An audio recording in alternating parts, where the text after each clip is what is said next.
Hello, and welcome to Options for Beginners. I'm Sean Howell. And I'm Rick Swope. We want to thank you for joining us. We're going to introduce you to the language of options. In the early 1970s, options were developed as a way to mitigate risk. Traders were experiencing high volatility, and they were using options to help hedge their positions. Now, you may have heard that options are inherently dangerous, but that's not necessarily the case. Of course, options, like any other trade or investment, are going to have associated risks, but they don't have to be excessively dangerous. Let's look at something you might be familiar with, and that's a credit card. Are credit cards dangerous? Of course not. But if you don't know what you're doing with them, or if you're not disciplined, you can get yourself into a lot of trouble. And the same is true with options. Options are not inherently dangerous, but if you don't take the time to study and learn the risks and rewards associated with options, you can get yourself into trouble. Now, let's take a scenario where you want to buy a stock. First of all, we want to put our money in the direction of the money flow. So we have to look for a stock that is in an upward trend. Let's assume we're going to buy 1,000 shares and we're going to pay $50 a share for that stock. It will cost us $50,000 to make the purchase, and we can hold on to it for as long as we want. There's no expiration on this. You decide when you want to sell that position. Now, if your stock pays dividends, that would be one way to profit from this trade. And if the stock stays right at the purchase price, you'll get that dividend as a return on investment. If you buy that stock at $50 and it goes higher than $50, you're going to make a profit. On the other hand, if it goes lower than $50, it's going to be a loss to your account. Now, let's look at how options may be used in this trade. Okay, so we take the first example. We bought the stock. What can we do a little bit differently using options? Well, let's introduce the first option, the call option. The call option is going to give you as the buyer the right to purchase the stock for a certain price, and you get to specify that price. The price at which you get to buy the stock, which you choose, is called the strike price. Let's use an example you might be more familiar with. Let's say you're buying real estate. The buyer and the seller agree on a couple things. They agree on closing date. They also agree on the price. Now, for call options, the price that's agreed upon beforehand is called the strike price. The closing date is going to be the expiration date for that option. Now, of course, you're going to have to pay a fee for the right to buy the stock for the strike price. That fee is called the premium. It's very much like the down payment in a real estate transaction. It's not the full amount, but it's a smaller amount that locks you into that contract. So with a call option, you'll pay a premium in order to receive the right to buy that stock at a specified price. Let's take a look at what might affect the value of that premium in the call option. There are several things that will influence the call premium. Let's start with the first one. That is going to be your selection of the strike price.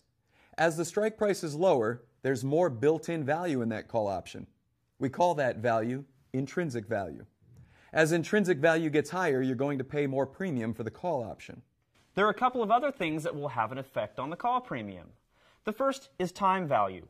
The longer the time left before the expiration, the more premium you're going to have to pay for that call. Second, the volatility of the stock will influence the cost of the option. Increases or decreases in the stock price volatility tend to be reflected in premium increases or decreases. Now understand, there's not a one-to-one relationship between the option and the stock.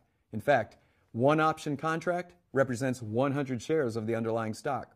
So if you wanted to control 1,000 shares of stock, you would need to buy 10 option contracts, because 10 times 100 would be your 1,000 shares. Now let's take a look at our next example. We're going to buy 10 option contracts, which represent 1,000 shares of the stock, and we're picking a strike price of $50. Another factor to consider is the time frame. We're buying an option that has 2 months left until expiration, while the stock is trading at $50 a share. Okay, now follow us, because we're going to look at a couple of aspects of this particular trade. As was mentioned, we have 2 months until expiration, so we can only use this option contract for 2 months.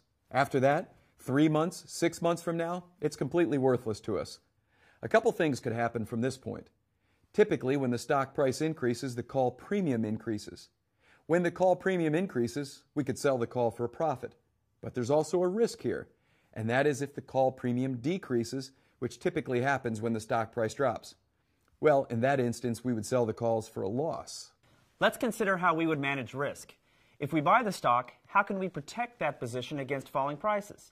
In our next example, we're going to buy 1,000 shares at $50 and then use options to protect our trade. You might be saying to yourself, I didn't even know I could protect my trade. And you can with our second type of option, and that is the put option. As opposed to the call option, which gives you the right to buy, the put option is going to give you as the owner the right to sell your stock. So you own the stock now, and by buying a put option, you have the right to sell that stock. Now guess what? You also get to choose the price at which you'd like to sell the stock. That specified price, very similar to the call option, is also called the strike price. Let's look at a put option using an example you're more familiar with. If you purchase auto insurance, you pay a premium for the term of coverage. In return, the insurance company will provide protection against loss. Well, the same thing applies for a put. You're paying a premium, and in return, you're receiving value, the ability to sell that stock at a predetermined price. The put option will be valid for a specified term and then expires at the end of the term. That date is the option expiration. What affects the premium of a put option? Well, just like with a call, there's going to be a built-in or intrinsic value to this. With the call option, remember, the lower the strike price, the more intrinsic value there is. With a put option, we turn that around. The higher the strike price, the more expensive it's going to be because we have more intrinsic value. And just like the call option, there are going to be a couple of other variables that are going to affect the premium, one of which is time.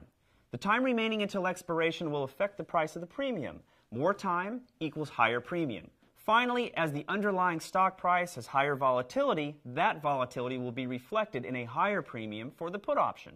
And we want to remind you once again that each option contract represents 100 shares of the underlying stock. So if we have 1,000 shares of the stock, we would buy 10 put contracts to protect our trade.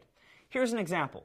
We buy 10 put contracts with a life expectancy until expiration of 2 months, with a strike price of $50. Now this is all happening while the stock is trading at $50 a share. All right, let's take a look at this and see how this one plays out. As Sean just mentioned, we have 2 months left until expiration. So these contracts are only going to be good for 2 months. After that point, they're worthless. Now here's what it looks like.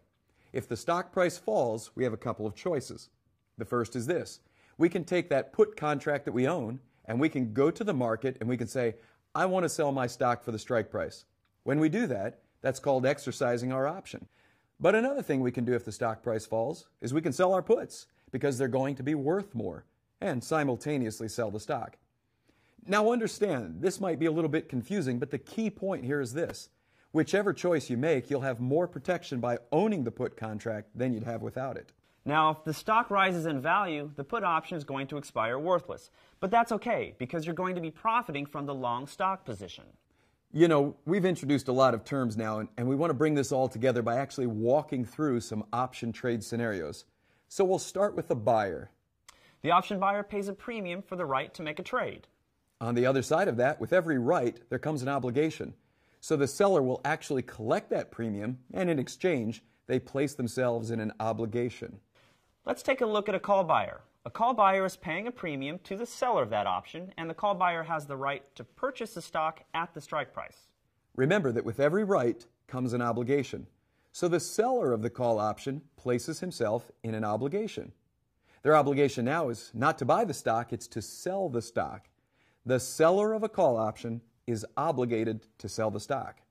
Let's turn things around here for you and look at a put buyer. A put buyer is also paying a premium to make a trade. The put buyer has the right to sell his stock. On the other side of that is the person who sells that put option. He collects the premium, and in exchange, he places himself in an obligation to buy the stock. Just remember, the right goes with the obligation, the buy goes with the sell. Now understand there are a lot of new terms and concepts.